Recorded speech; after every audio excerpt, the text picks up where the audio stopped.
بسم الله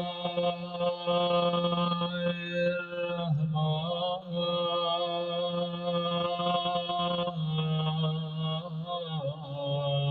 الرحيم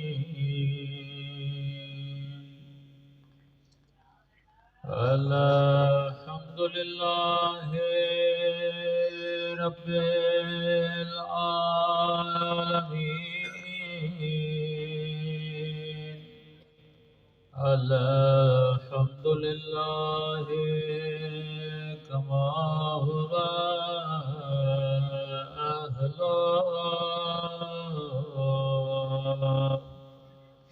الصلاة والسلام على سيد المرسلين وخاتم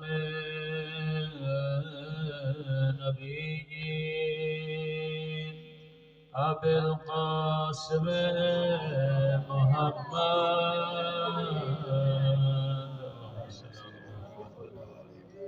وعلى آله الطيبين الطاهرين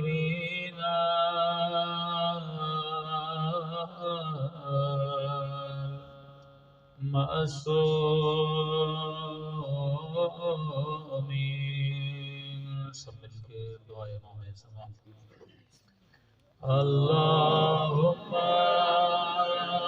كل وليك حجة ابن الحسن صلواتك عليه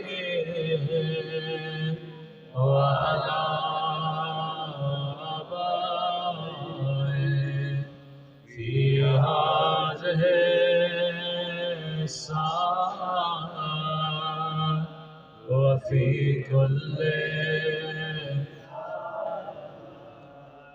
وليا وحافظا وقائدا وناصرا ودليلا وعينا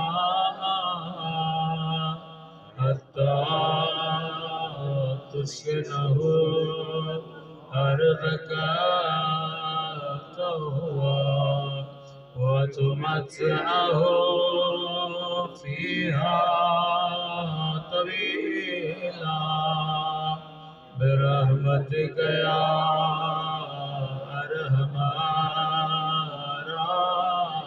الراحمين صلوات پڑھو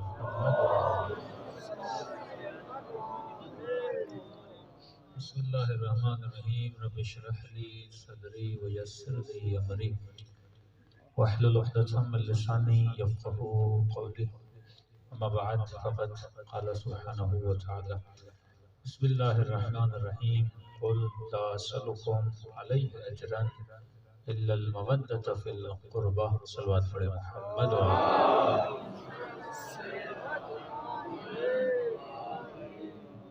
دعا ہے پروردگار عالم ہم سب کی عبادتوں کو اپنی بارگاہ میں قبول فرمائے اور جس مقصد زندگی کی خاطر یہ مجالس رکھی جاتی ہیں خدا اس مقصد میں بھی ہم سب کو کامیابیاں نصیب فرمائے۔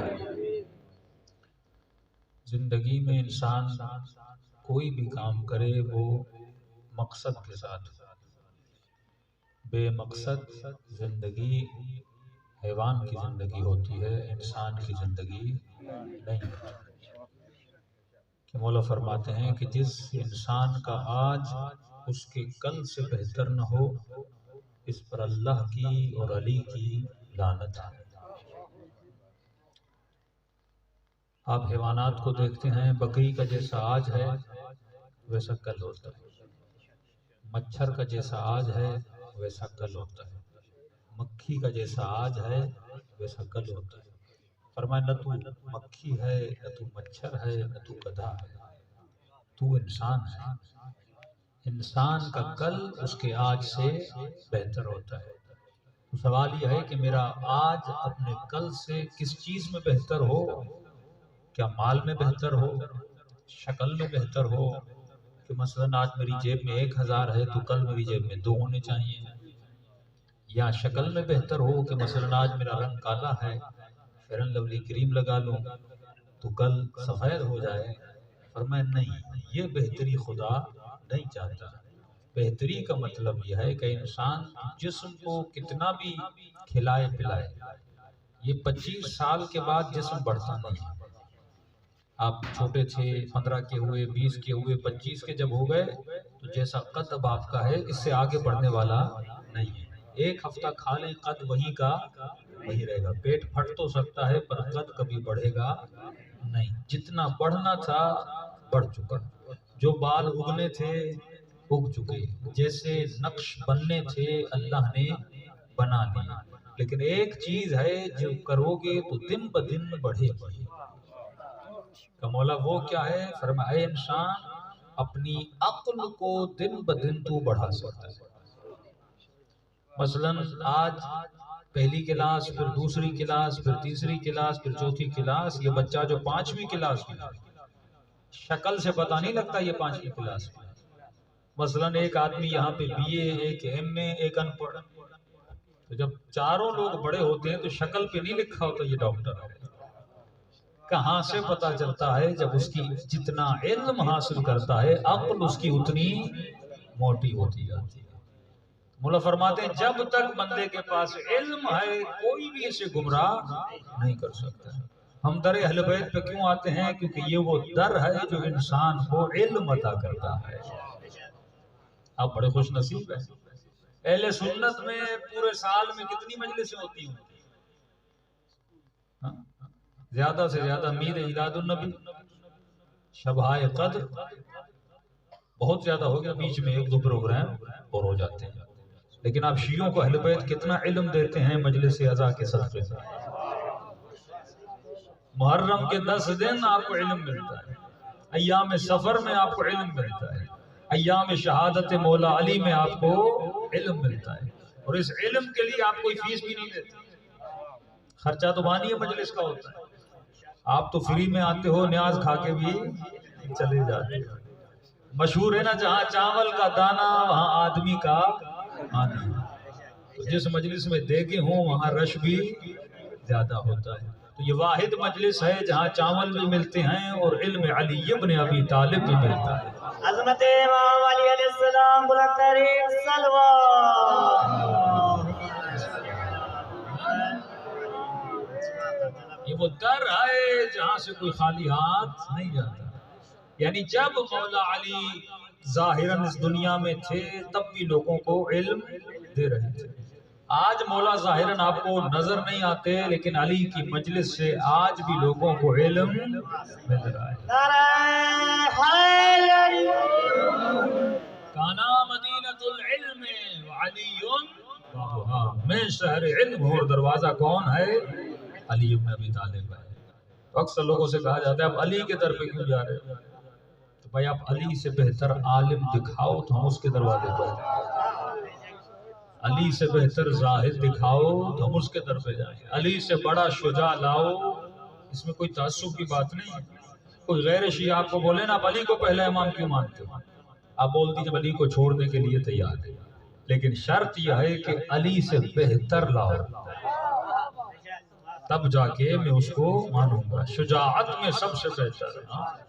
اسی لیے مولا فرماتے ہیں کہ علی کے چاہنے والے اگر تیرا امام سب سے بڑا عالم ہے تو علی کے چاہنے والا بھی سب سے بڑا عالم ہونا چاہیے۔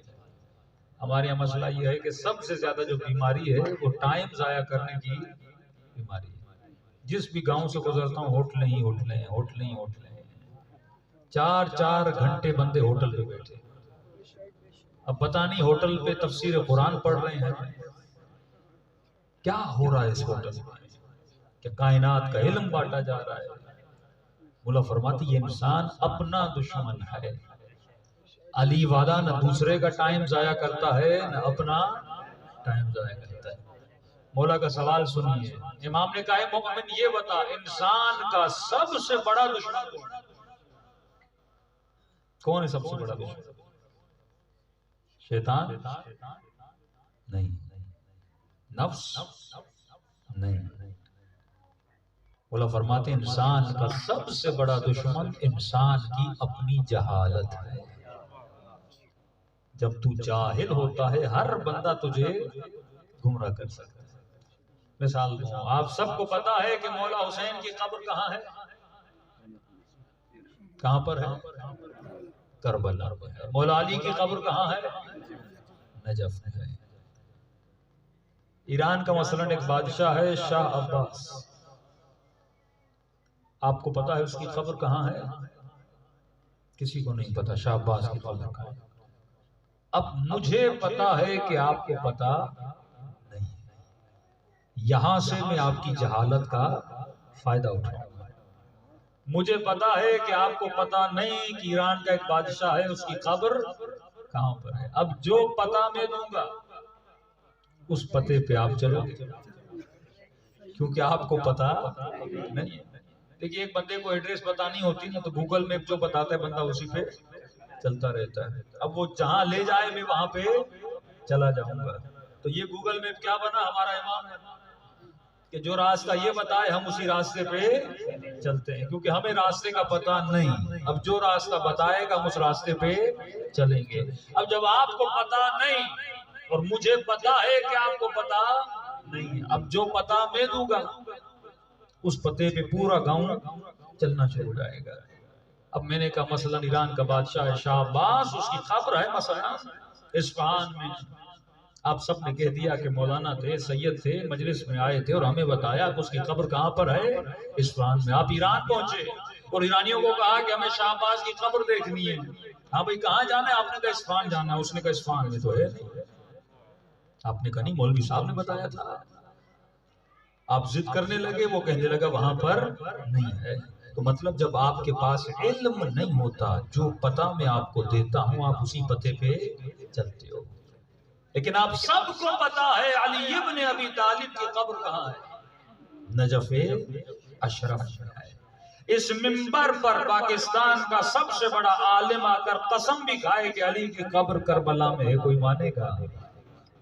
کون ہے جو آپ کو ماننے سے روک رہا ہے؟ یا آپ کا علم ہے. جب آپ کو پتا ہو کسی چیز کا دنیا کی کوئی طاقت آپ اس پتے سے ہٹا نہیں سکتی. جب آپ کو پتا چل گیا کہ علی خلیفہ بلا فصل ہے، اب دنیا کا کوئی مفتی بھی کوئی حدیث پڑھ کے آپ کے عقیدے کو خراب نہیں کر سکتا کیونکہ آپ کو پتا چل گیا کہ خلیفہ بلا فصل کون ہے؟ امیر المومنین ہے. تبھی مولا فرماتے اے مومن اگر سلمان بننا ہے، امام زمانہ اپنے سپاہی کو فرماتا ہے مومن کب تک اپنی مجلسوں میں سلمان فارسی کے فضائل پڑھو گے؟ وہ دن کب آئے گا کہ جب تو خود سلمان فارسی بن جائے. وہ دن کب آئے گا کہ جب تو خود میثم تمار بن جائے. اتنی محبت مولا علی کو میثم سے کہ کھجوریں بیچتے ہیں اور علی اسی کے ریڑی پہ چلے جاتے ہیں اور میثم کے ساتھ بیٹھتے ہیں. میں آج کے جوان کو کہتا ہوں اگر میثم تمار بننا ہے تو میثم ایک دن بھی اپنے گھر میں بیکار نہیں بیٹھا تھا. اتنا پیسہ تھا، کھجوریں لیتا تھا، ریڑی پہ لگاتا تھا اور رزق حلال کی کمائی سے اپنا گھر چلاتا تھا. لیکن آج کتنے جوان ہیں جو کام نہیں کرتے، جن کو کام چور بولا جاتا ہے. انتظار میں کوئی سرکاری نوکری لگ جائے تو ہم کام کریں گے. ہاں وہ اتنے سال تم نے گزار دیے، اللہ نے ہاتھ دیے ہیں، پاؤں دیے ہیں. کنی مولانا جب تک وہ کام نہیں ملے گا تب تک میں کام نہیں کروں گا. مولا فرماتے کام بدنامی نہیں ہوتی، بندہ جو بھی کام کرے بس کام وہ ہو جس میں رزق حلال کمایا. ایک چھوٹی سی ریڑی لگا سکتے ہو، ریڑی لگا دو، اللہ اسی میں کیا کرے گا؟ برکت عطا کرے گا. چھوٹا سا دکان کھول سکتے ہو، دکان کھولو، اللہ کیا کرے گا؟ برکت عطا کرے گا. سوال یہ ہے کہ تو محنت کر رہا ہے کہ نہیں کر رہا. لیس الانسان الا ما سعى. اللہ کہتا ہے میں برکت اسی کو دیتا ہوں جو اپنی زندگی میں محنت کرتا ہے. نکمے کو خدا کبھی برکت عطا نہیں کرتا. مولا فرماتے کسل اور کسلان، سست آدمی کبھی بھی اللہ کا اور اہل بیت کا دوست نہیں ہو سکتا. سست آدمی کا دوست ہوتا ہے شیطان، 24 گھنٹہ یہ شیطان اس کے ساتھ بیٹھا رہتا ہے۔ علی والا کبھی چپ نہیں بیٹھتا، صبح رزق حلال کی تلاش میں جاتا ہے، پھر مصلی عبادت پر آتا ہے، پھر رات کے اندھیرے میں ذکر اہل بیت سنتا ہے۔ صلوات پڑھے محمد والے۔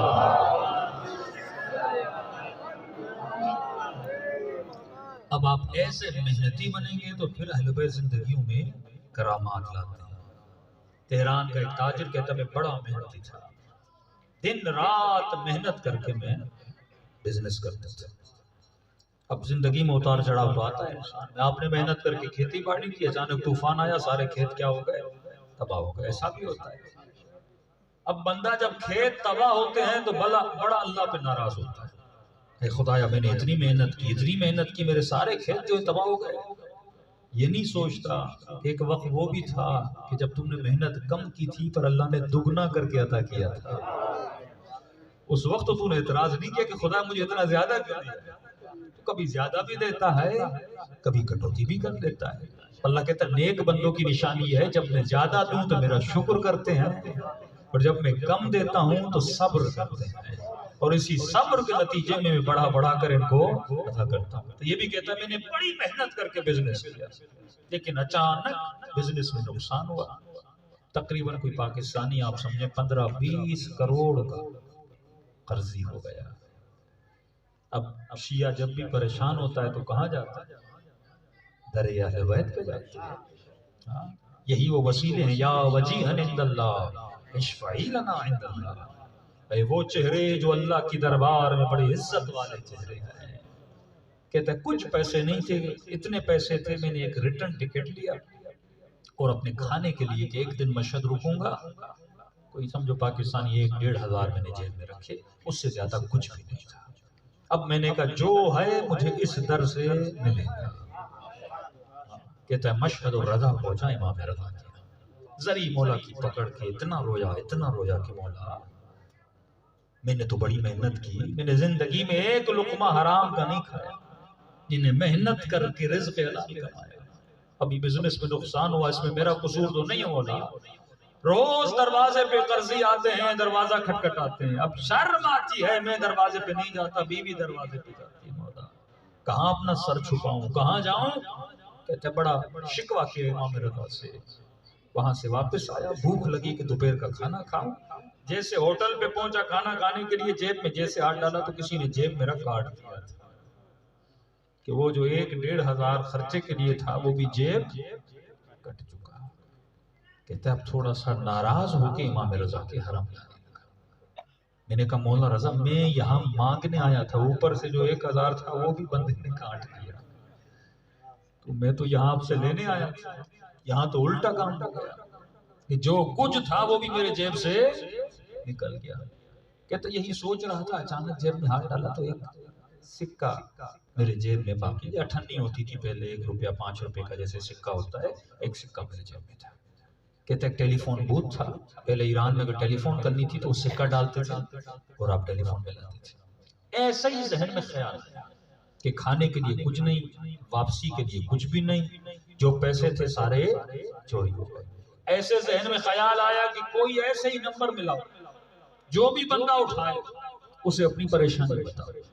ایسے ذہن میں اچانک خیال آیا، کہاں سے آیا مجھے نہیں پتا، میں نے وہ سکہ جو ہے ٹیلی فون بوتھ کے اندر ڈال دیا، میں نے نمبر ڈائل کیا، ایک بندے نے اٹھایا، جی بولیے، میں نے کہا میں ہوں امام رضا کا زائر، تہران سے آیا ہوں، مسئلہ تھا اسی لیے امام رضا کے پاس آیا، واپسی کے پیسے میرے جیب میں تھے اور جیسے حرم سے نکلا کسی نے میرے جیب کو کاٹ لیا، اپنے کھانے کے لیے کچھ ہے نہ واپسی کے لیے کچھ ہے، تو اگر آپ مولا رضا کے زائر کو مدد کر سکتے ہیں تو آپ میری مدد کیجیے۔ انہوں نے کہا آپ کہاں پہ کھڑے ہیں؟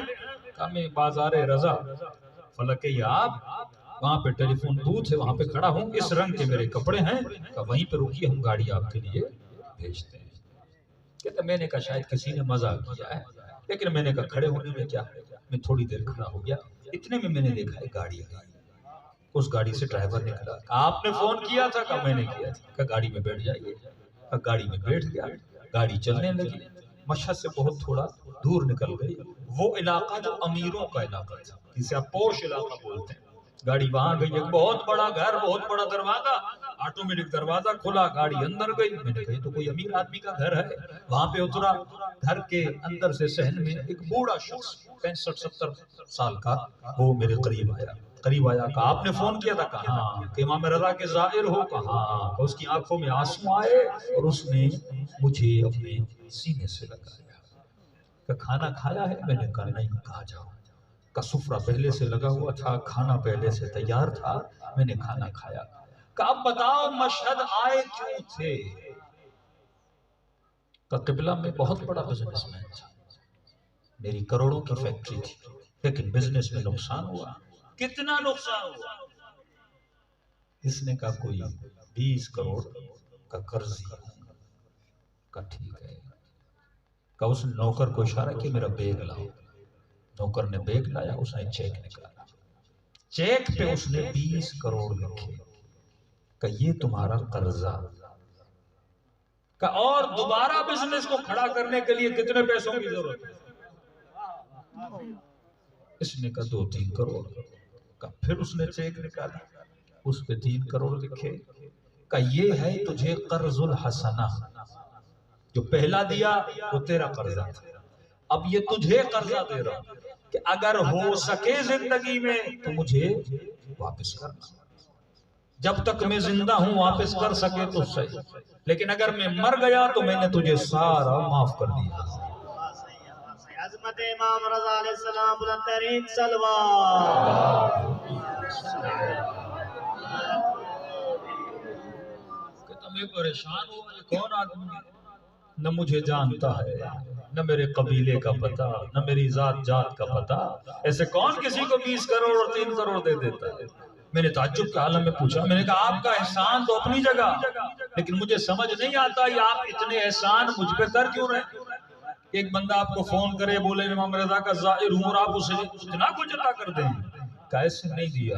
کہ اس نے ایک مرتبہ ایک نوجوان لڑکے کی طرف اشارہ کیا، کیسے دیکھ رہے ہو؟ کہا کہ یہ میرا اکلوتا جوان بیٹا ہے، تو کہ اس کو ہوا تھا کینسر، پورے تہران کے ڈاکٹر نے کہا کہ آپ کا بیٹا مر جائے گا، یہ بچے گا نہیں۔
فرجہم بار دیگر صلوات پڑھیں۔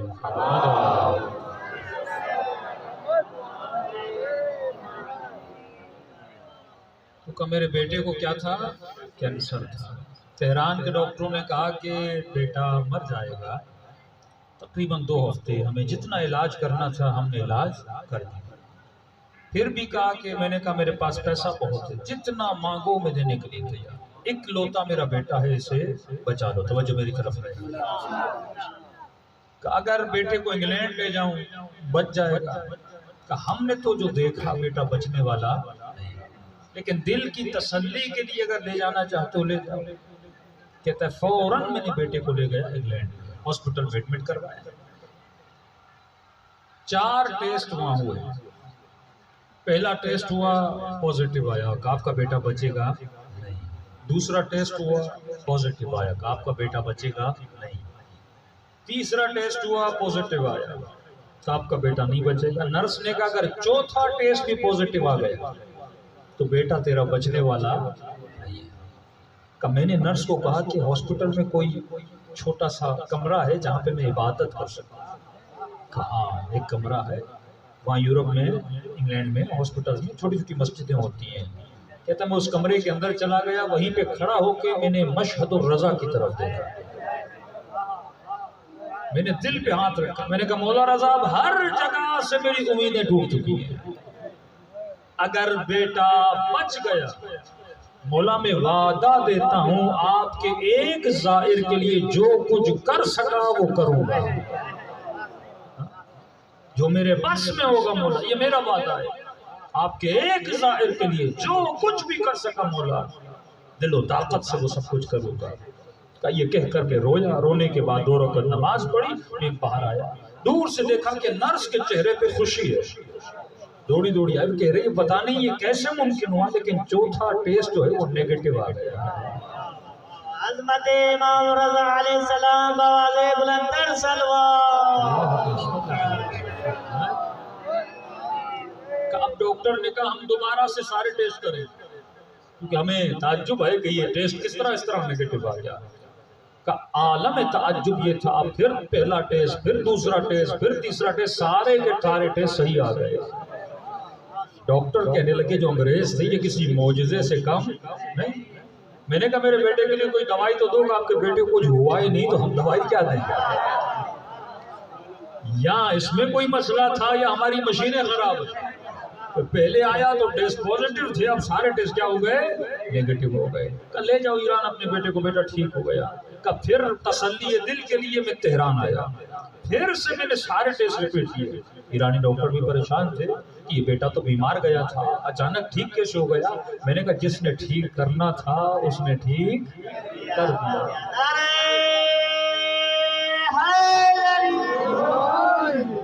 حضرت امام رضا علیہ السلام بلند ترین صلوات. اب کہتا ہے مولا رضا کے زائر اس واقعے کو کئی سال گزر گئے, مجھے وہ زائر ابھی تک مل ہی نہیں رہا تھا جس کی میں مدد کروں. کہ کل رات میں نے امام رضا کو خواب میں دیکھا اور مولا نے کہا اے میرے چاہنے والے جو وعدہ تو نے وہاں کیا تھا کیا وعدے کو بھول گئے؟ ہم نے بیٹے کو شفا دی تھی, 4 سال سے بھی زیادہ عرصہ گزر گیا, کہ وعدہ بھول گئے؟ میں نے کہا نہیں بولا, میں اپنا وعدہ نہیں بولا, لیکن مجھے وہ ظاہر نہیں ملا. امام نے کہا انتظار کرنا, وہ کل خود تجھ سے رابطہ کرے گا. کہ میں پریشان تھا, آج کا جب دن ہوا تو میں تو حرم گیا نہیں, میرا گھر حرم سے اتنے فاصلے پر تھا. میں نے کہا وہ ظاہر آئے گا کیسے, اس ظاہر کو میں ڈھونڈوں گا کیسے؟ کہ میں نے خود دیکھا کہ آج تیرا فون آ گیا. میں نے کہا یہ تیرا فون نہیں ہے, یہ امام رضا نے تجھ سے فون کروایا.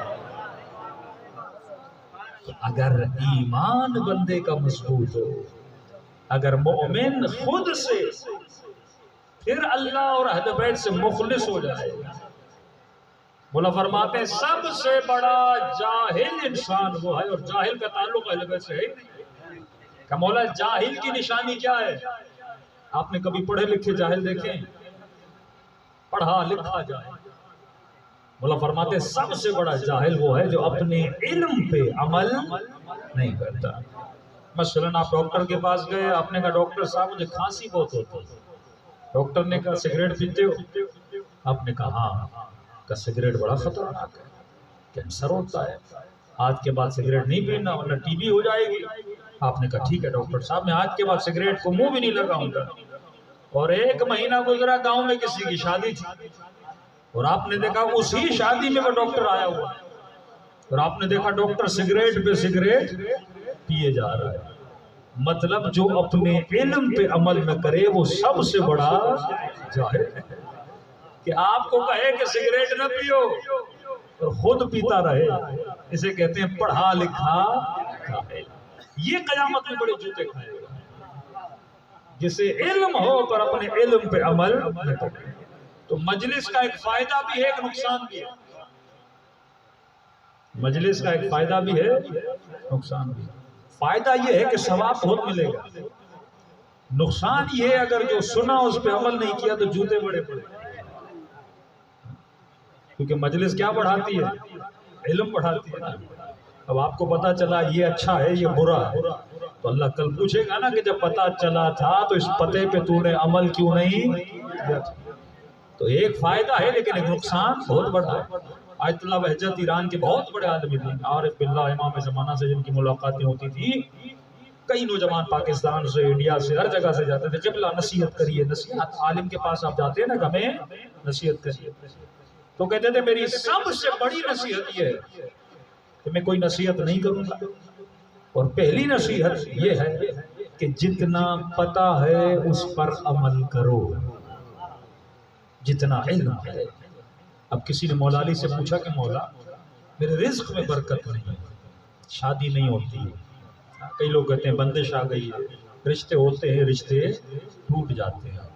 مولا فرماتے ہیں ہر مشکل کی کنجی ہے کہ مومن وقت پہ نماز کو ادا کیا۔ آج مجلس میں اتنے لوگ ہیں لیکن صبح کی جب اذان آئے گی تو مسجد میں کتنے لوگ ہیں؟ تو مجلس میں محب آتے ہیں، مسجد میں شیعہ جاتے ہیں۔ میرا میٹر ہوتا ہے نا، جس چیز کی جتنی محبت آپ کے دل میں ہوگی آپ اسی کے ساتھ قیامت میں اٹھائے جاؤ۔ اگر دل میں عبادت کی محبت زیادہ ہے تو شہداء کے ساتھ اٹھائے جاؤ۔ میں بولوں آج رات گاؤں رک رہا ہوں اور صبح مسجد میں نماز پڑھاؤں گا، کتنے لوگ آئیں گے؟ لیکن اگر بولوں کہ صبح 5 بجے 5 لاکھ روپے مولانا تقسیم کریں گے، ہاں صبح 5 لاکھ روپے دوں گا نہیں، مثال دے رہا ہوں، صبح 5 لاکھ تقسیم کیے جائیں گے، جتنے لوگ ہیں نا اس سے بھی ڈبل آئیں گے، 4 اور کو فون کرو گے 5 لاکھ ملنے والے ہیں، پورا گاؤں کا گاؤں جمع ہو جائے گا۔ میں نے کسی سے کہا صبح تمہاری نماز پہ آنکھ نہیں کھلتی، 5 لاکھ کے لیے کیسے آنکھ کھلے گی؟ کہ مولوی صاحب میں سوؤں گا ہی نہیں، پوری رات جاگوں گا۔ یہ آپ کو کون جگا رہا ہے؟ مال کی محبت۔ نماز نہیں جگاتے، مال کی محبت جگاتے۔ اصل یہ ہے کہ دل میں کس چیز کی محبت زیادہ ہے، یہ دل ہے جو قیامت میں فیصلہ کرے گا۔ جس طرح چکمک لوہے کو کھینچتا ہے، اسی طرح اگر دل کا چکمک عبادت کو کھینچنے لگے تو بندہ شہداء کے ساتھ مشہور ہوتا ہے۔ شیطان کبھی کسی کو گمراہ نہیں کر سکتا، شیطان سب سے پہلے یہ دیکھتا ہے کہ آپ کے دل میں کس چیز کی محبت ہے، وہ چکمک کو چیک کرتا ہے۔ اب کوئی بندے کی کمزوری ہے پیسہ، ہم سب کی قیمت ہے، ہم کسی نہ کسی جگہ پہ بک جاتے ہیں۔ ابن ملجم بکا، اس کی قیمت تھی حسین خاتون، جب اس نے حسن کو دیکھا اس کا پاؤں پھسل گیا۔ ابن سعد بکا، اس کی قیمت تھی حکومت اور تخت، کہ آپ کو بولا جائے سندھ کا وزیر اعلیٰ بناتے ہیں، یہ کام کر دو، اب دیکھیں کون پھسلتا ہے۔ کسی کو بولا جائے گا آپ کو 2 لاکھ دیں گے، آپ بولو گے نہیں، 3 بولو گے نہیں، 4 بولو گے نہیں، 5 پہ آدمی پھسل جائے گا۔ ہر کسی کی قیمت ہے، بچہ ہے نا اس کی قیمت کھلونا ہے، تھوڑا جوان ہوگا موٹر بائک، تھوڑا اور بڑا ہوگا گاڑی، تھوڑا اور جوانی آئے گی ایک عورت، ایک لڑکی، اس کی قیمت ہے۔ ہر بندہ کہیں نہ کہیں پہ کیا ہوتا ہے، بکتا ہے۔ مولا فرماتے ہیں علی والا کہیں نہیں بکتا، وہ صرف اللہ کی دربار میں بکتا ہے۔ عظمت فاطمہ زہرا بعد بلند ترین سلمان۔ تو مجلس میں آ کر آپ کو یہ سمجھنا ہے کہ میری قیمت کیا ہے، میری کمزوری کیا ہے۔ کسی مومن نے کہا مولانا امام زمانہ جب آئیں گے تو مجھے کیا بولیں گے؟ میں نے کہا امام تمہاری کمزوری کو دیکھیں۔ کئی لوگ ہیں جو ایک سگریٹ پہ بک جاتے ہیں، کئی لوگ ہیں جو تھوڑی سی چرس پہ بک جاتے ہیں۔ ہر بندے کی کمزوری ہوتی ہے، سوال یہ ہے کہ شیطان نے تمہارے اندر تمہاری کمزوری کیا بنائی؟ جو اپنی کمزوریوں کا مالک بن جائے پھر وہ علی کا شیعہ بن جاتا ہے۔ امام نے کہا اے مومن، اگر دنیا اور آخرت میں نجات چاہتے ہو، آقا بہجت فرماتا اگر مال چاہیے نماز پڑھو، اولاد چاہیے نماز پڑھو، امام زمانہ کی زیارت کرنی ہے نماز پڑھو، قبر میں نور چاہیے نماز پڑھو۔ کبھی سوچا آپ نے کہ شیطان آپ کو مجلس میں آنے سے بھی نہیں روکتا؟ میں 1.5 گھنٹہ پڑھوں آپ بیٹھے رہیں گے، کئی شہروں میں پورے دن کا جلسہ ہوتا ہے، 8 گھنٹے مومنین مجلس سنتے رہتے ہیں، لیکن شیطان 17 منٹ کی نماز سے روکتا ہے، 2 گھنٹہ ہوٹل پہ بیٹھنے سے نہیں روکتا، 3 گھنٹہ جلوس میں جانے سے نہیں روکتا۔ کبھی سوچو تو صحیح، اس نماز میں ایسا ہے کیا؟ کسی نے امام سے پوچھا، مولا یہ شیطان ہر جگہ ہمیں جانے دیتا ہے لیکن مصلی عبادت پہ آنے نہیں دیتا۔ امام فرماتے اسے پتا ہے اگر تو مصلی پہ چلا گیا تو ہر گناہ سے دور ہو جائے گا۔ امام زمانہ بوادے بلند ترین صلوات۔ اب دوسرا سوال یہ کہ جب ہمیں پتا ہے پھر بھی ہم نماز پڑھتے کیوں نہیں؟ اس کی وجہ ہے کیونکہ جب تک کسی چیز کی اہمیت کا پتہ نہ ہو بندہ اسے انجام نہیں دیتا۔ میں آپ کو بتاؤں، ایک میرے پاس شربت ہے، اگر اسے پیو گے تو بوڑھا جوان ہو جائے گا، یہاں رش لگ جائے گا، مولانا میری داڑھی کے بال سفید ہے، کمر میں درد، یہ شربت تو جی کیسا شربت ہے؟ اور بھی شربتیں آپ بہت خریدتے ہیں۔ بندے کو جب افادیت کا پتہ چلے تو دن رات اس شربت کے پیچھے ہوتا ہے۔ جب آدمی کو پتہ چلے نا یہ نماز ہے کیا، کہ امام حسین کہتے ہیں عباس لشکر یزید کو کہو حسین کو 1 رات کی مہلت دے دیں۔ کیا کرنا اس 1 رات میں؟ کہا اللہ کی عبادت کرنا۔ مولا زین العابدین کا لقب کیا ہے؟ زین العابدین، عبادت کرنے والوں کی زینت۔ میثم تمام، ابو ذر غفاری، مالک اشتر، یا عابد و زاہد کیوں بنے؟ کیونکہ ان کو پتا تھا کہ اللہ نے اس چیز میں رکھا کیا ہے۔ اب آپ کو خلاصتاً بتاؤں ربط مصیبت نماز کی افادیت۔ 17 منٹ 17 رکعتیں ہے کیا نماز؟ ہم پڑھیں کیوں؟ جب خدا غنی ہے، غنی مطلب امیر ہے۔ اب جو امیر ہے وہ غریب تو ہے نہیں کہ اسے میری نماز کی ضرورت ہے، اسے میرے روزے کی ضرورت ہے۔ اللہ کو ملتا کیا ہے جب میں 8 گھنٹے بھوکھا رہوں؟ اللہ کو میری بھوک سے خوشی کیوں ملتی ہے؟ فرمایا نہیں، اس میں بہت بڑا فلسفہ ہے۔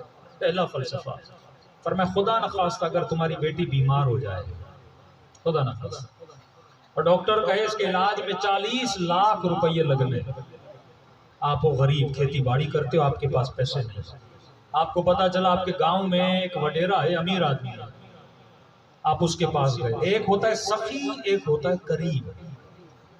سخی سخاوت کرتا ہے پر دشمن کو نہیں دیتا، کریم وہ ہے جو اپنے کو بھی دیتا ہے دشمن کو بھی دیتا ہے۔ اللہ کریم ہے، جب وہ بارش برساتا ہے تو بادلوں کو یہ نہیں بولتا کہ صرف نمازیوں کے گھر پہ برسنا، نہیں، بیچ میں علی والے کا گھر ہوگا، یزیدی کا گھر والا کہے گا سب پہ بسو کیونکہ میں کیا ہوں؟ کریم۔ کریم سب کو دیتا ہے۔ اللہ رحمان بھی ہے، اللہ رحیم بھی ہے۔ رحمان یہ ہے کہ اپنی رحمتیں سب پہ نازل کرتا ہے، دشمن پر بھی دوست پر بھی، لیکن اللہ رحیم بھی، رحیم کا مطلب یہ ہے اپنی خاص نعمتیں اپنے خاص بندوں پہ نازل کرتا ہے۔ جیسے اللہ نے اس مجلس میں صرف آپ کو بلایا، دوسروں کو نہیں بلایا، یہ اس کی رحمت، رحمت خاص ہے۔ کربلا ہر کسی کو نہیں بلاتا، حج پہ ہر کسی کو نہیں بلاتا، اپنے حبیب کی زیارت کے لیے ہر کسی کو نہیں بلاتا۔ یہ رحمت کون سی ہے؟ رحمت خاص ہے۔ اب پتا چلا گاؤں میں کریم ہے، آپ اس کریم کے پاس کہ آپ نے کہا بیٹی بیمار ہے، 40 لاکھ روپے کا خرچہ ہے، اس نے آپ کو 40 لاکھ دے دیے، جب کو اس کو پتا بھی ہے کہ آپ اسے واپس نہیں کر سکتے۔ بیٹی کا علاج کروا، بیٹی ٹھیک ہو گئی۔ اب مولا فرماتے ہیں احسان کا بدلہ چکانے کے 2 راستے ہیں۔ ایک راستہ تو یہ ہے کہ جس سے پیسے لیے ہیں اس کو پیسے واپس کرو۔ مثلا آپ نے مجھ سے 10,000 دیے، 10,000 بھی دو، پلس میں کیک بھی لے جاؤ، تھوڑا فروٹ بھی لے جاؤ کہ آپ کا شکریہ، آپ میری مشکل وقت میں کام آئے۔ ایک تو راستہ یہ ہے۔ اب یہ غریب ہے، اس کے پاس 40 لاکھ تو ہے نہیں، یہ اس کا شکریہ ادا کرے تو کیسے کرے؟ دوسرا راستہ یہ کہ آپ اسے بولو بھائی میں غریب ہوں، میں کچھ دے نہیں سکتا، لیکن آپ جو بولو میں کرنے کے لیے تیار ہوں۔ بولو تو آپ کی کھیتی باڑی کروں، بولو تو آپ کے گھر کا نوکر بن جاؤں، بولو تو آپ کے حیوانوں کی صفائی کروں، جو بولو۔ اب مولا فرماتے ہیں اے مومن، خدا ہے کریم، یہ سوچو کہ رب نے تجھ پہ کتنے احسان کیے۔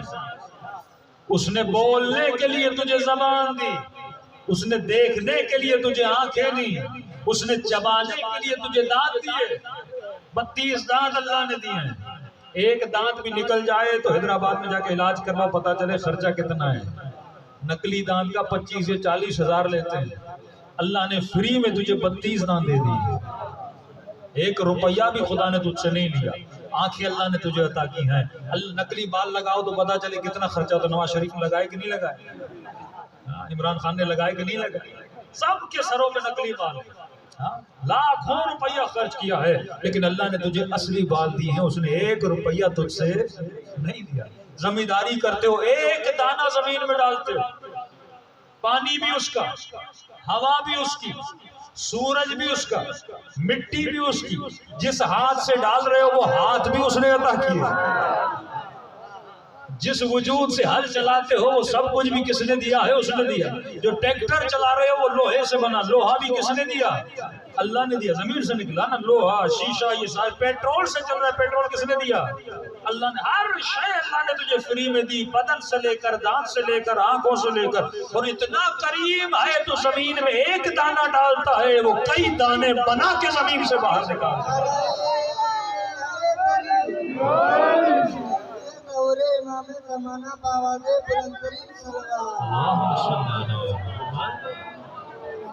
کتنا کریم ہے تیرا رب. اس نے تجھے کیا کچھ نہیں دیا.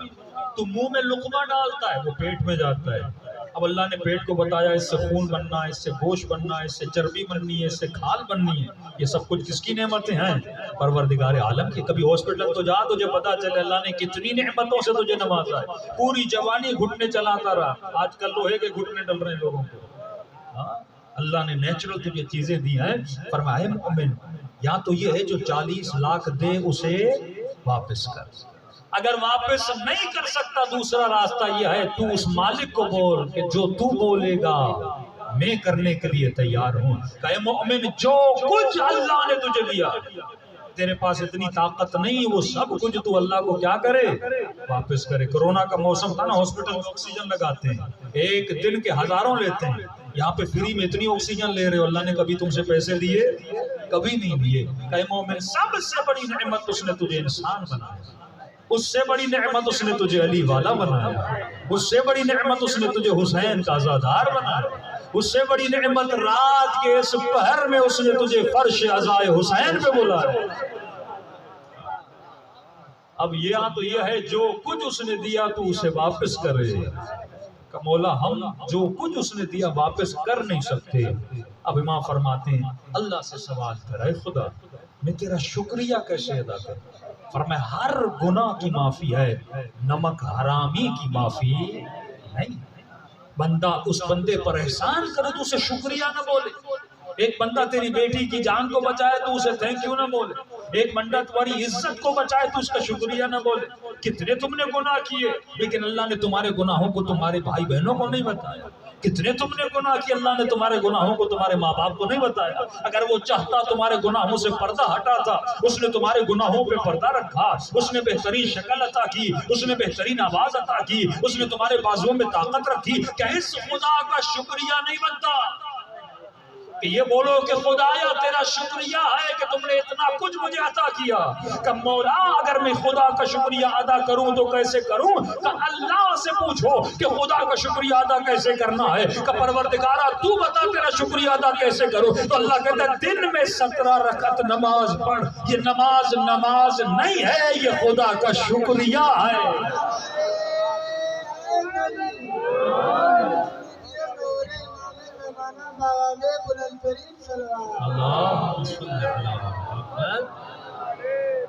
یہ جو آپ سجدہ دیتے ہو، نماز پڑھتے ہو، یہ کیا ہے؟ اللہ کا شکریہ ہے. کہ دن میں اللہ کو بولتے ہو صبح سویرے 2 رکعت نماز پڑھتا ہے خدا تیرا شکریہ. رات کو سویا پھر تو نے زندگی دی میں صبح اٹھا. پھر کھیتی باڑی دکان پہ کام کے لیے جاتے ہو، پھر وہ دوپہر کو بلاتا ہے آ میرا شکریہ ادا کر. اے خدا تم نے دن بھر میرا کاروبار اچھا چلائی، گھاسیں چلی، میرے بدن چل رہا ہے. تبھی جتنے بھی آپ کے آیت اللہ العظمیٰ ہیں مراجع ہیں، سب کی عمریں 99 سال، 100 سال، 88 سال. اور پاکستان میں عمریں کتنی ہیں؟ 50 سال، 60 سال، 65 سال. اٹیک ہوا بندہ مر گیا. یہ عمر نہیں ہے علی والے. علی والے کے لیے اللہ نے لمبی عمریں رکھی کہ جتنی عبادت کرے، جتنی مجلسیں سنے، جتنی مجلسیں پڑھے، اتنا ثواب کما کر آخرت میں جائے. آخرت کا بینک بیلنس اس کا بھرا ہوا ہونا چاہیے. لیکن مومن 40 سال میں مر جاتے ہیں، 50 سال میں. کیوں؟ کیونکہ خدا کا شکریہ ادا نہیں کرتے. اللہ کہتا ہے ان شکرتم لازیدنکم وَإِن كَفَرْتُمْ وَإِنَّ عَذَابِي لَشَدِيدٌ، اے میرے بندے اگر میرا شکریہ ادا کرو گے میں بڑھا بڑھا کر دوں گا، لیکن اگر کفران نعمت کرو گے تو اللہ کا عذاب بڑا شدید ہے۔ معصومہ بیویاں فرماتی ہیں کہ من استخف بصلاتہ، جو اپنی نماز کو چھوٹا سمجھے، خفیف سمجھے، اسے کبھی قیامت میں اہل بیت کی شفاعت نصیب نہیں ہوتی۔ صلوات پڑھے محمد و آل محمد۔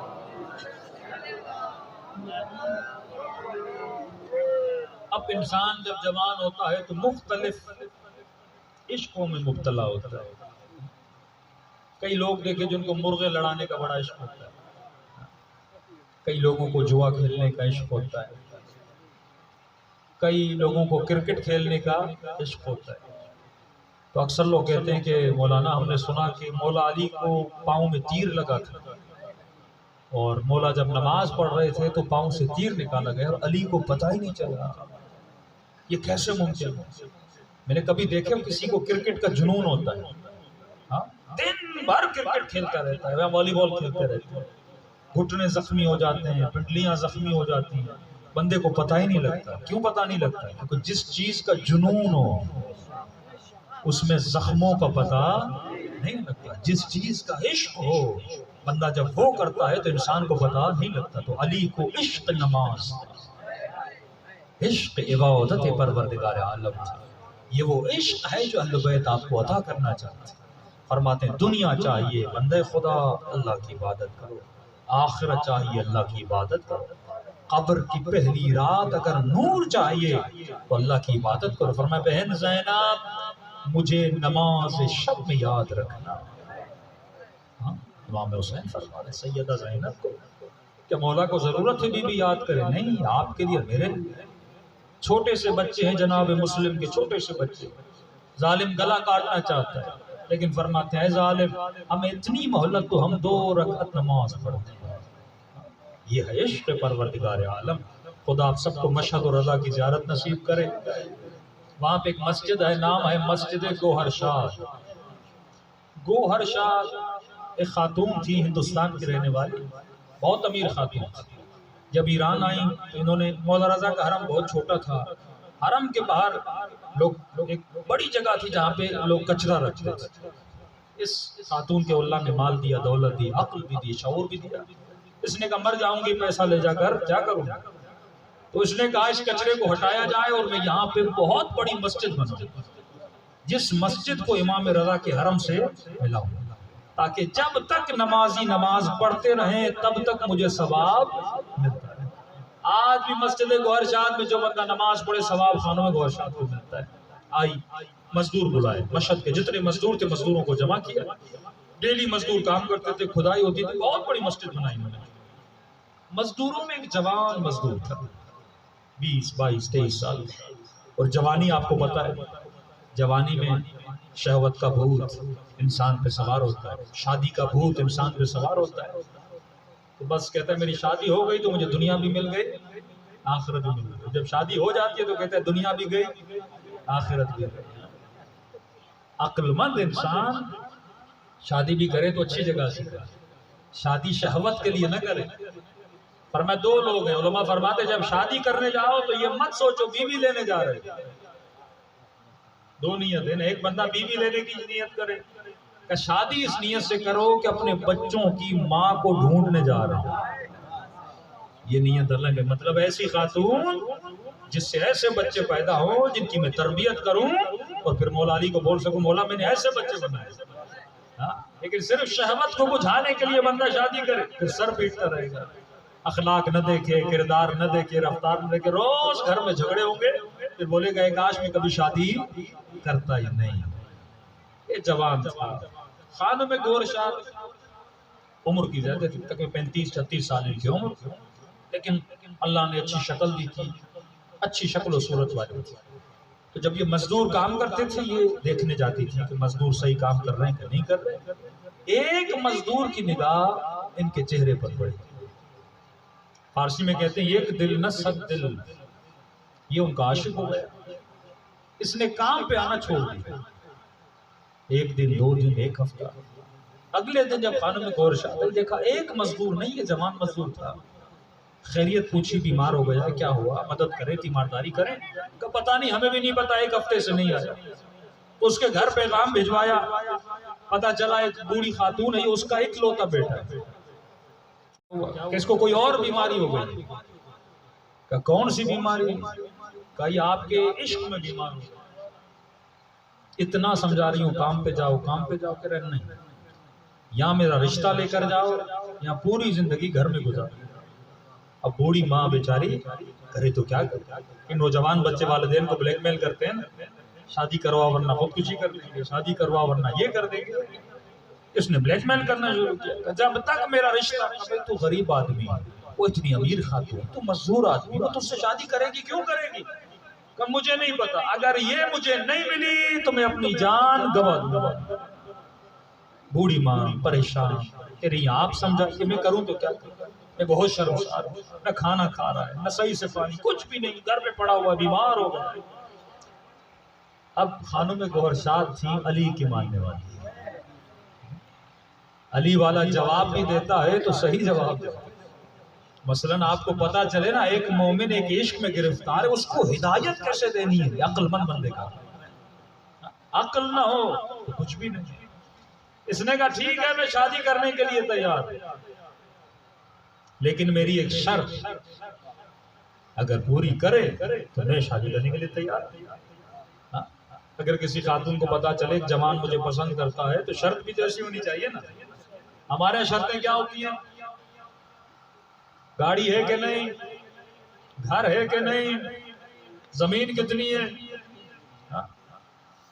اور آج کل جب وجود میں عقل نہ ہو تو سادہ سی باتوں پہ لوگ پگھل جاتے ہیں ایک خاتون نے کہا مولانا ایک لڑکا مجھے بہت پسند کرتا ہے میں شادی کروں کہ نہیں کروں میں نے کہا کتنا پسند کرتا ہے تو مولانا اس نے خط لکھا ہے اگر تو بولو تو میں آسمان سے ستارے لاؤں اگر تو بولو تو میں آسمان سے چاند توڑ کے لاؤں میں نے کہا کائنات نے اس سے بڑا جھوٹا نہیں دیکھا میں نے کہا آج تک کون ستارے لایا ستارہ لائے گا تو مر جائے گا اتنا بڑا ہے آج تک کس نے آسمان سے چاند لایا لیکن جب عقل بندے میں نہ ہو تو بندہ چھوٹی چھوٹی باتوں پہ کیا ہو جاتا ہے بکھر جاتا ہے بھی جان دینے کے لیے تیار ہے بھائی جو تیرے لیے جان دے اس کی قیمت نہیں ہے یہ بولے کہ میں خدا پر جان قربان کرنے کے لیے تیار حبیب ابن مظاہر بنے حسین پہ جان دینے کے لیے تیار ہو جائے خانم گوہر شاد نے کوئی دنیا کی شرط نہیں رکھی اللہ نے اس کو دنیا بہت دی تھی خانم گوہر شاد نے کہا میں شادی کروں گی لیکن ایک شرط ہے کون سی شرط کہ اگر 40 راتیں نماز تہجد پڑھے تہجد کا نام بھی سنا ہے کہ نہیں ایک ہے واجب نماز ایک ہے نماز تہجد عارف بننا ہے مولا حسین کی زیارت خواب میں کرنی ہے رسول خدا کی زیارت خواب میں کرنی ہے نماز شب پڑھو قبر کی پہلی رات نرمی چاہیے نور چاہیے نماز شب پڑھو 11 رکعت نماز ہے رات کے اندھیرے میں صبح کی نماز سے پہلے پڑھی جاتی رسول خدا پڑھتے تھے کوئی امام نہیں جس نے ہر امام پہ یہ نماز واجب تھی ہم پہ نہیں ہے لیکن اماموں پہ نماز واجب تھی نماز شب پڑھو ماں گئی بیٹے کو کا کام ہو گیا لیکن ایک شرط رکھی ہے اب اس بیچارے نے سمجھا کہ مجھے پتا ہے کوئی بڑی شرط رکھی ہوگی جو پوری نہ کر سکوں کہ نہیں کوئی بڑی شرط نہیں ہے اس نے کہا 40 راتیں نماز تہجد پڑھے نماز شب پڑھے کہ بس کہ ٹھیک ہے 40 تو کیا میں 1000 راتیں پڑھنے کے لیے تیار بس میری شادی ہو جائے مجھ سے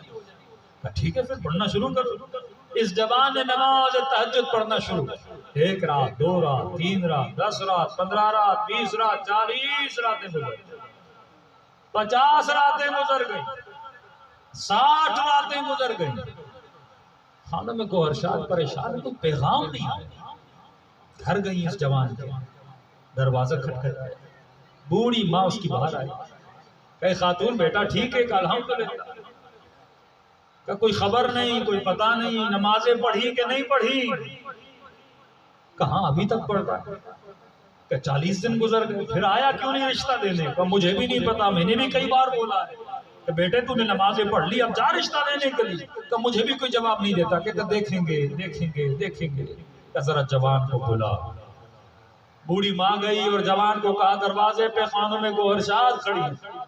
وہ جوان جو گوہرشاد کو دیکھنے کے لیے ترستا تھا، جو بیمار پڑ گیا گھر میں کہ میری اس خاتون سے شادی کرواؤ، جس کے عشق میں مبتلا تھا، اب خانم گوہرشاد کہتی ہیں جب آیا باہر تو میں نے دیکھا اس نے مجھے نگاہیں اٹھا کر دیکھا بھی نہیں،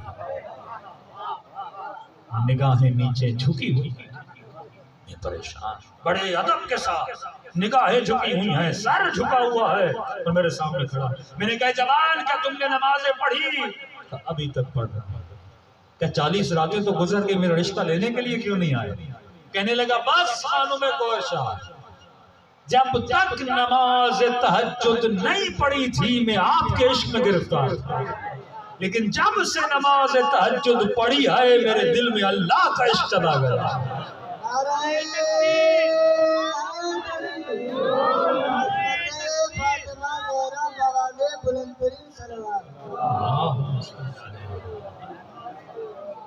یہ عشق وہ کیمیا ہے جو خدا ہر مومن کے دل میں اتارے۔ کیا ہے کہ سر کٹ گیا لیکن نوک نیزہ پہ قرآن کی تلاوت ہے، عشق خدا۔ اے مومن جب تک اپنی محبتوں کو قربان نہ کرے، اصل یہ محبت قربان کرے۔ مال کی محبت ہے، اللہ خمس کو واجب کرتا ہے تاکہ دیکھوں اس میں میری محبت زیادہ ہے یا مال کی زیادہ ہے۔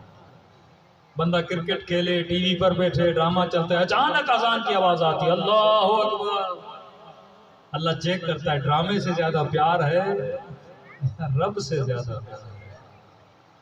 بندہ سفرے پر بیٹھا ہے، سامنے مرغی، چرگا، شرگا، کڑھائی، رمضان کا مہینہ، بندہ روزے کی حالت میں، اللہ چیک کرتا ہے پیٹو ہے یا رب سے زیادہ محبت ہے۔ جب تک تو خود اپنی محبتوں کو قربان نہ کرے، یہ رب کی ٹریننگ ہے۔ کربلا میں ہر شے قربان، تصور تو کرے،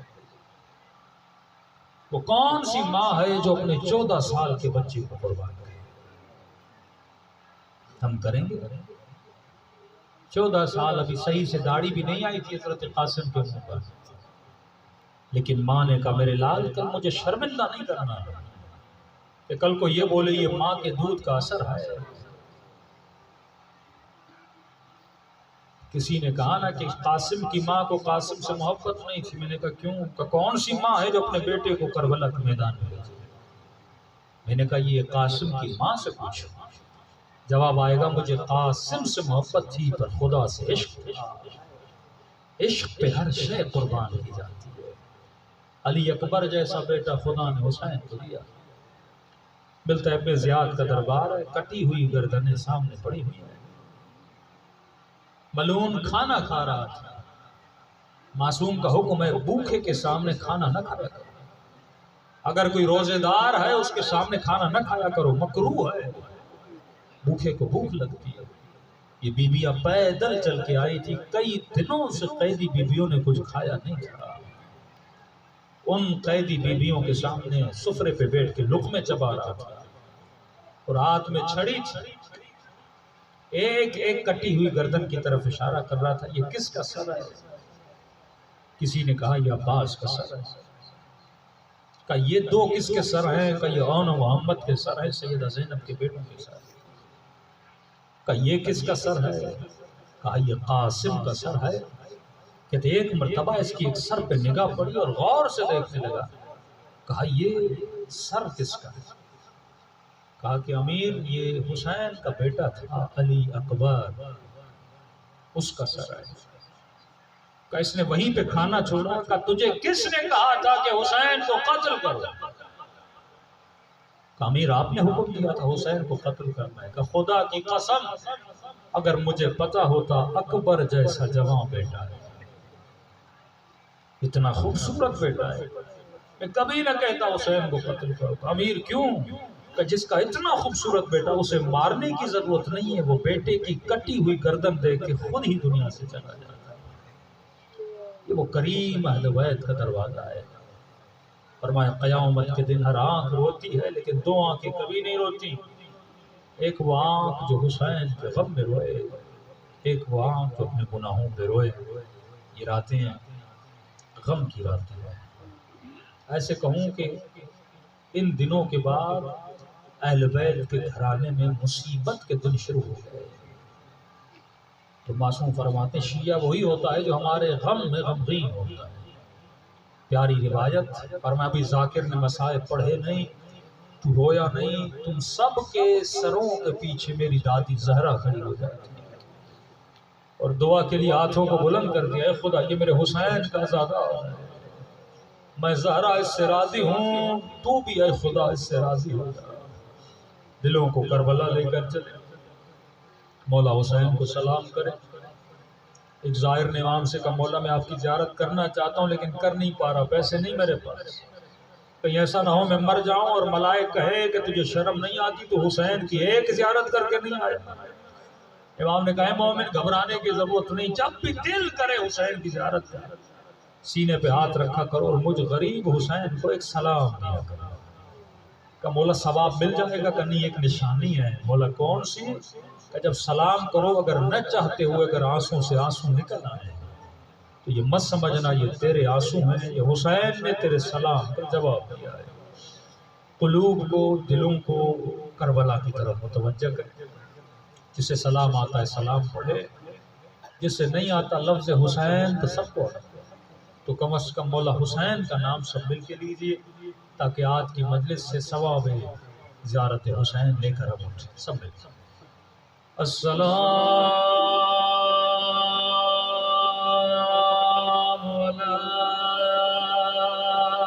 الحسین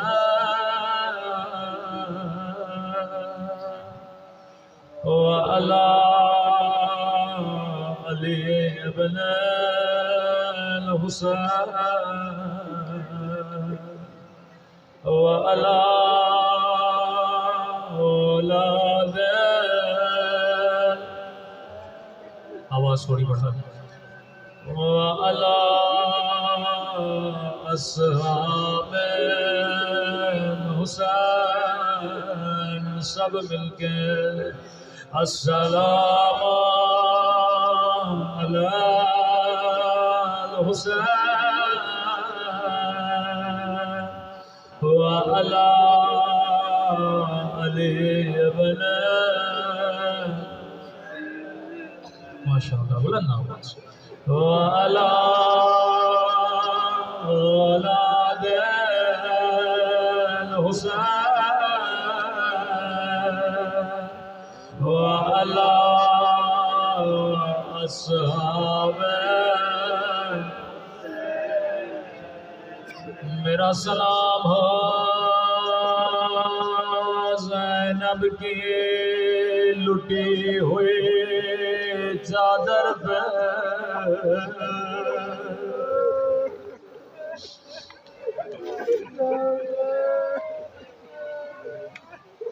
اللہ آپ سب کو شام کی زیارت نصیب کرائے،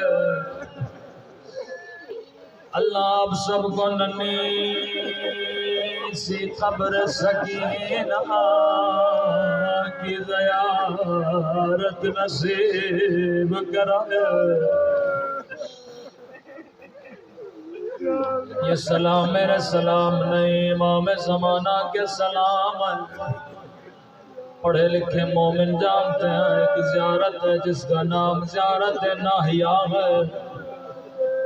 یہ نوحہ امام زمانہ کا نوحہ، یہ مصائب کسی ذاکر کے مصائب نہیں، یہ حجت خدا امام زمانہ کے جملے سنیں گے۔ اپنے دادا کے مصائب خود امام زمانہ کیسے پڑھتے رو کر کہتے ہیں میرا سلام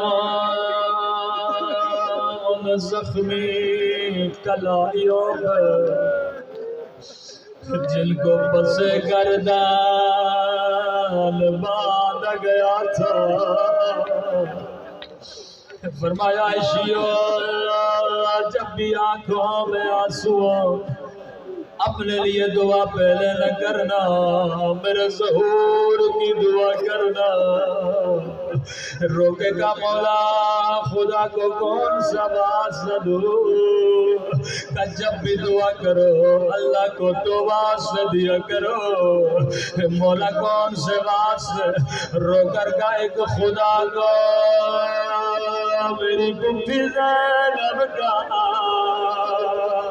واسطہ دیا کرو دوسرا خدا کو میری ننھی سی سکینہ کا واسطہ دیا کرو اللہ یہ واسطے کبھی رد نہیں کرتا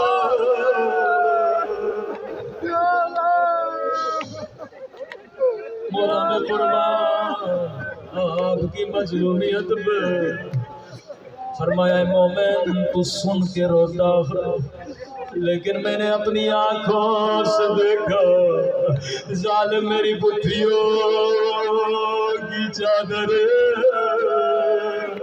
چھین رہے تھے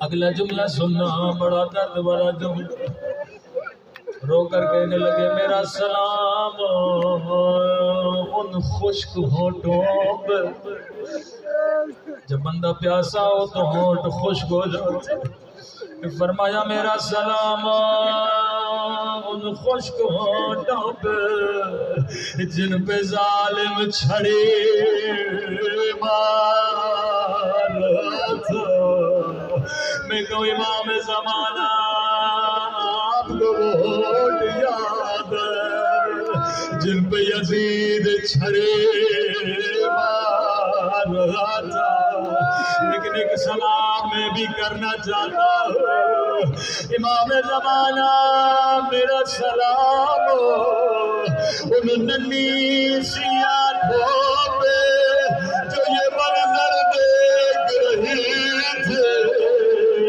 اللہ کسی بچی کو بابا کا کٹا سر نہ دکھائے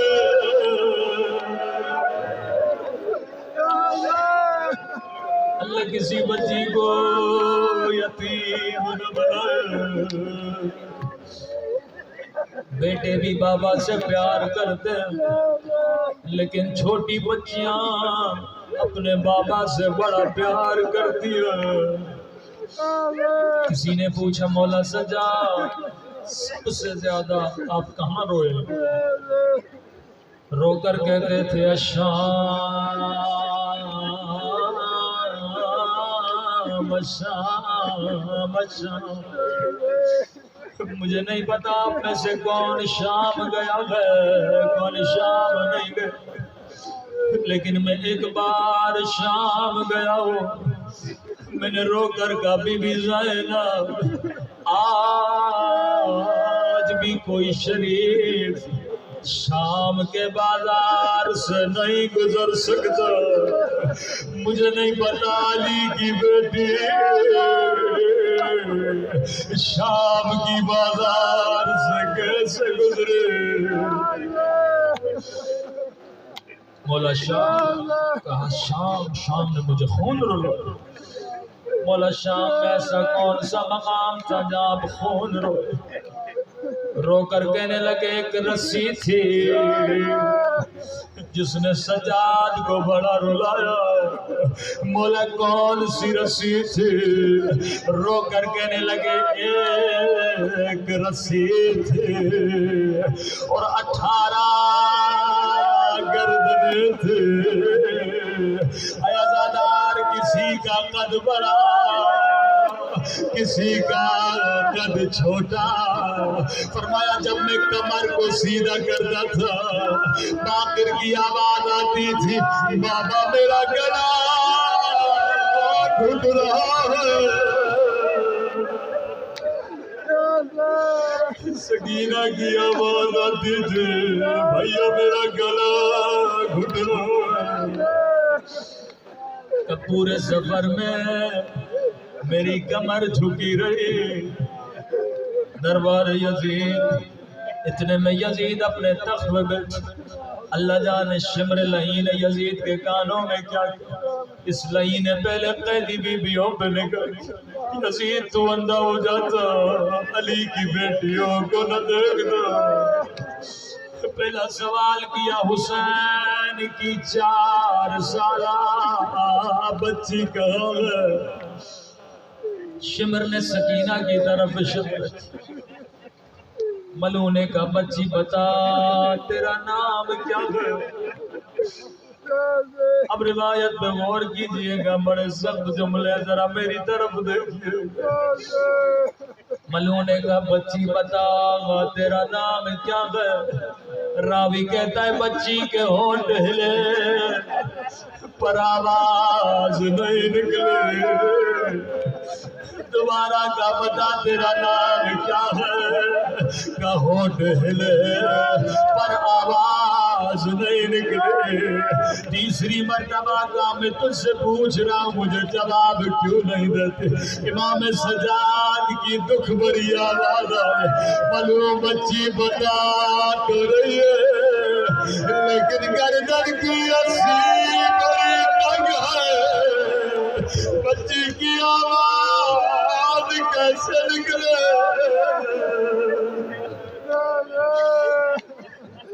ملون نے حکم دیا رسی کھولی جائے. رسی کھولی گئی دھیمی سی آواز آئی میرا نام سکینہ ہے. ملون نے کہا بچی تجھے لگتا ہے تو نے کئی دنوں سے کھانا نہیں کھایا. امام نے کہا سکینہ جواب دے کہ قیامت کے دن یہ نہ کہ ہم نے پوچھا تھا پر بچی نے بتایا نہیں. کہ ملون دیکھ بھی رہا ہے پوچھ بھی رہا ہے میں نے کئی دنوں سے کچھ نہیں کھایا. کہ میرے قریب آ میں تجھے کھجور دوں گا. بولو فرماتے ننے ننے قدم اٹھائے بچی قریب گئے. ملون نے حکم دیا تشت بلایا جائے. فرمایا عرب تشت میں کھجور رکھتے تھے تشت میں کپڑا تھا. بچی کو جیسے تشت دیا بچی نے کپڑا ہٹایا. اللہ یہ منظر کسی بچی کو نہ دکھائے. بچی نے کیا دیکھا ایک کٹی ہوئی گردن سر کو سینے سے لگا وہ میرے غریب بابا وہ میرے 3 دن کے پیاسے بابا. بابا شمر نے مجھے تموتے مارے وہ بابا ظالم نے مجھے نازیا نے مارے.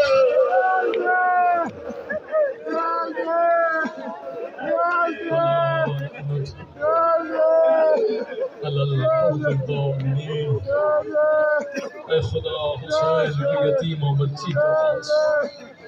اے خدا سیدہ زینب کی مظلومیت کا باعث.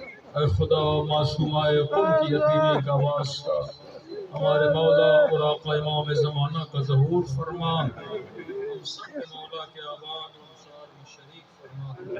اے خدا جو مانگا نہیں مانگا اپنے خزانے قدرت سے ہم سب کو عطا فرما. بالاخص بانیان مجلس کے درجات کو بلند فرما. ان کے مرحومین کے درجات کو بلند فرما. پروردگارہ یہ ذکر یہ عبادت اپنی بارگاہ عالی میں قبول فرما. ہم سب کو واجبات پر عمل کرنے کی توفیق نصیب فرما. محرمات اور حرام کاموں سے بچنے کی توفیق نصیب فرما. جو سنا اس پر عمل کرنے کی توفیق نصیب فرما. ان گنہگار آنکھوں کو امام زمانہ کی زیارت نصیب فرما. قبر کی پہلی رات امام حسین کی شفاعت نصیب فرما. جو زیارات کے متمنی خدا ہم سب کو زیارات عطوات عالیہ نصیب فرما. ایک مومنہ بیمار شاید کینسر خدایا بحق سیدہ زینب اسے شفاء کاملہ عاجلہ نصیب فرما. ہم سب کے گھروں پر اپنی رحمتوں کو برکتوں کو نازل فرما. ربنا تقبل منا انک انت السمیع العلیم.